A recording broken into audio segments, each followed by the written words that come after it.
Welcome back to Movies TV Mad. You can follow me on Twitter at Movies TV Mad and on Instagram and TikTok at Movies TV Mad 555. Yes, we are putting Loki against Steppenwolf as we talk about both the MCU's and the DCEU's villain in a kind of group movie, because Loki was the villain of Marvel's Avengers, the first Avengers, and Steppenwolf is the main villain of Zack Snyder's Justice League and of Justice League.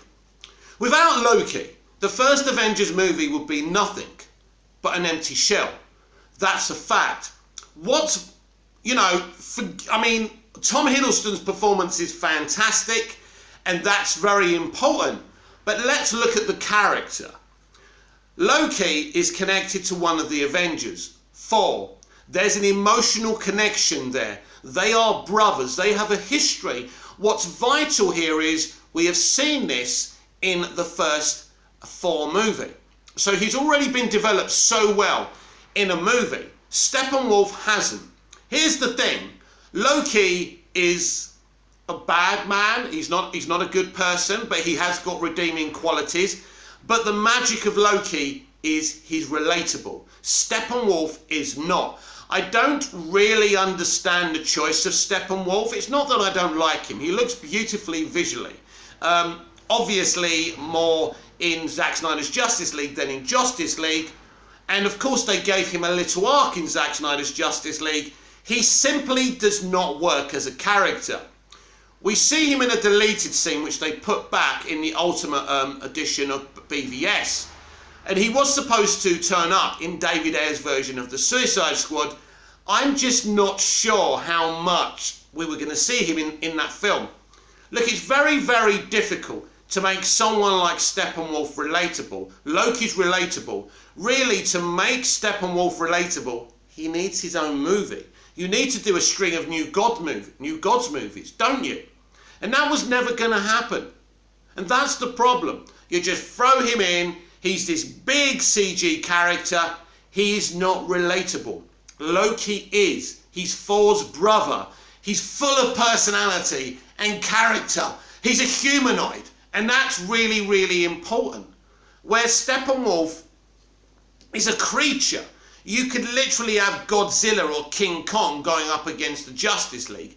It's the same difference. And I know people won't like me saying that, but I think this is one of the major issues when you compare the DCEU kind of the first phase to the MCU first phase. The reason the MCU is so successful today was because of the success of the first Avengers movie. That's the moment that superheroes came to life and everyone became obsessed with the MCU, and every movie nearly was making $1 billion because of that movie. They had tirelessly well built their universe in the early films. Now, a lot of people didn't like the early films, but that's where the hard graft went in, the connectivity. Now, I spoke in today's Movies TV Mad Daily that in fact Snyder's first 4 movies, including his Justice League, there is interconnectivity there, and it makes sense as a franchise.